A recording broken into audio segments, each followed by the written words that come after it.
If you would like to have your query letter critiqued but do not want to pay to make that happen, it can be done for free. It will just be public out here on my socials. My name is Gina. I am an author, editor, publishing professional. I help you make your writing better. Housekeeping pieces, if you want to submit, the link on how to do so is in my bio. If you do not want to wait for the very long line of people that are piling up to have this done, you can purchase the querying series that I have down below, and it will teach you step by step how to query and how to prepare for the querying trenches. And then remember that this is a real live person who has chosen traditional publication, does not need you telling them to just self-publish, and we're going to be constructive, not destructive, because we are all on a journey. We're all learning together. All right, let's dive in. I'm seeking representation for my 82,000 word new adult rom-com novel, The Shadow of Georgina Brinks. Okay, so new adult did not catch on in traditional publishing the way that we all hoped that it would.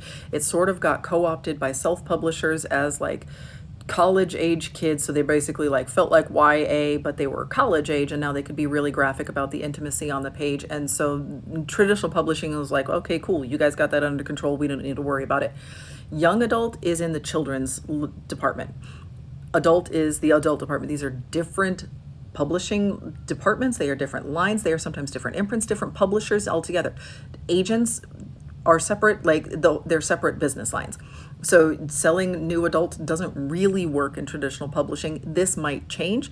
I would love for this to change. I think that there's room for this category, but as of right now, traditional publishing doesn't really know what to do with this.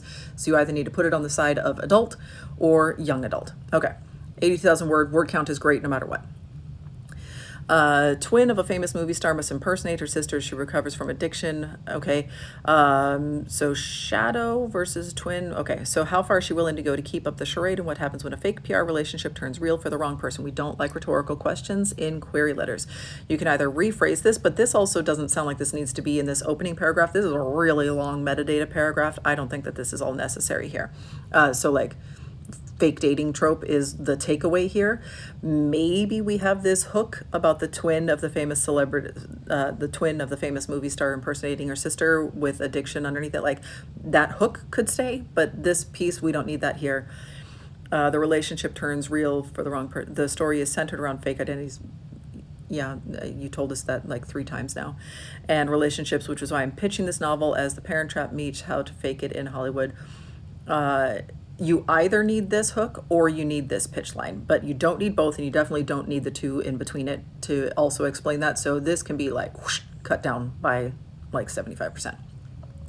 I add a small paragraph for personalization, not a paragraph. Don't add a whole paragraph. So like one line, like because you represent so-and-so or because of your interest in X. That's all that you need. Don't add a whole paragraph here. Okay. Gracelyn Brinks is the twin sister of the famous star Georgina Brinks. I know that twins often get these like combo names. That might be confusing on the page for readers often complain about characters having similar names, especially if they start with the same letter. I would rethink this.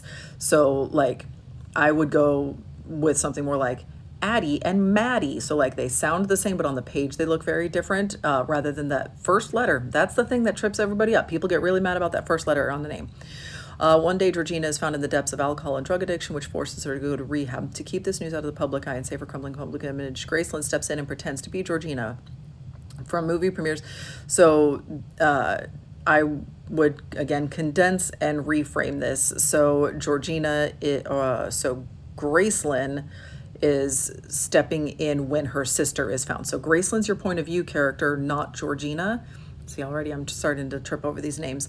So put this all in Gracelyn's point of view. So she steps up to save her sister rather than we're starting with the sister being found. So starting with the sister being found means that that's all backstory. We are starting with what matters for Gracelyn. From movie premieres, celebrity parties, and table reads, Gracelyn starts living the life that Georgina took from her when they were teenagers. So she is also an actress. She is also capable of doing these table reads. So like movie premieres and celebrity parties, I could see how like to the untrained readership, to the audience, to the people who have not done this, we'd be like, oh yeah, I could fake it. I could do that part. Table read is where even I, as a person who does not know that much about acting, would be like, can you just fake that? Can you just show up and be terrible at this job? So maybe we need to like clarify this. Let me move myself out of the way. Matters are complicated further when Gracelyn discovers Georgina is in a fake relationship with her co-star. Okay, so Georgina, the real movie star, is in a fake relationship with her co-star Matthew Hendry. So this is like a fake PR thing.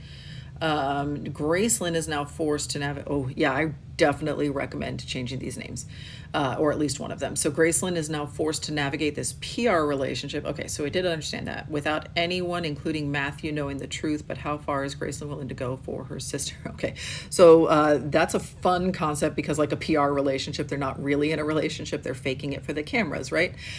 So they're being caught by the paparazzi randomly, but they're not actually together. So you could conceive of a world in which this is possible, in which he doesn't actually know whichever sister is the movie star very well, right? Like, okay, so this is a fun hook. This is cute. But we have more rhetorical questions. So we now have our second rhetorical question. What if she starts to like the spotlight and doesn't want to lose it again? That's a third rhetorical question. And then we have another one. And what if the fake relationship starts to turn real? So we have 4 rhetorical questions in this query letter. And I've talked before about how agents just really dislike rhetorical questions. And this is why, because they start to pile up and they start to overtake. Rephrase these as a hypothetical situation or rephrase them as stakes. Like, what is at stake for this character, rather than these like, oh, I don't know, what happens? So I would recommend rephrasing this in the point of view character's point of view. So this is all Gracelyn's point of view. So she has to take over for her sister while her sister is in rehab. That's what she wants. Is what she actually wants is the spotlight, right? Okay, so this is one where the goals are shifting. So she comes in, she wants to protect her sister from all of the bad press. In order to do so, she has to fake date the other celebrity while she is pretending to be a celebrity herself. This is great. This is a caper. Love that you're selling this as a rom-com. What is standing in her way? Her own jealousy, right? That she also wanted to be a celebrity. She also wanted to be an actress. I'm thinking, I want you to clarify that if that's true. If that's not true, then we need to get what's actually in the way here. So her own jealousy and possible inadequacy, like maybe she's not as good as she thought she was, right? So we have some like that's the conflict there. And what happens if she fails is she loses out on this guy that she's actually falling for, and disaster for her sister's career. Okay, so it's here. We've got a lot of stuff kind of in the way. I want you to clarify those stakes, clarify like the bit about like the life that was taken from her when they were teenagers and whether she wants the spotlight, doesn't want it taken away again. I want you to clarify that a little bit better, and I want you to cut away like the stuff about Georgina and put this in Gracelyn's point of view. Like, keep it focused on your main character, on your protagonist. I've been writing novels since a young age in the fantasy and romance genre after studying English. Okay, that is not helpful in a bio. Everybody who is querying likes reading and writing. That's why they're here. That's why they're doing this really hard thing, is because they like books, they like reading and writing. This does nothing for you. After studying English and history at university, I started working as a marketing assistant in academic publishing last year. That's great. Be a real person. This is like talking about who you are in your real life. I work on my writing in my spare time. We all do. And I love to post on Book Talk. We all do. And I create a range of book-related content. We all do. Okay, so in this paragraph, what you have actually told us that is interesting about you is that you, after university, you started working as a marketing assistant in academic publishing. Okay, so you got this like academic degree and you work in academic publishing. That's the piece that's actually interesting. The rest of this is like, it's so usual, like I would get rid of that and put in like another little blurb about you and something that you like to do that isn't necessarily just books and book-related posting. Please find the shadow. Oh, actually, yeah, now that I know what the story is, I really don't know that I like the shadow of Georgina Branks. Because Gracelyn's the character. I don't know about that title. I get what you are going for.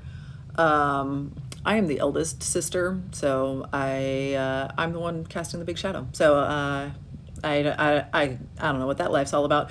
So I would maybe, if some younger siblings can like, or twins can like sound off in the comments as to whether or not you feel like this reflects the story that's here.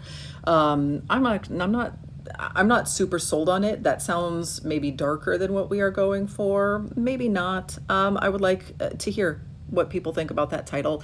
And remember, we're being nice. We're being constructive.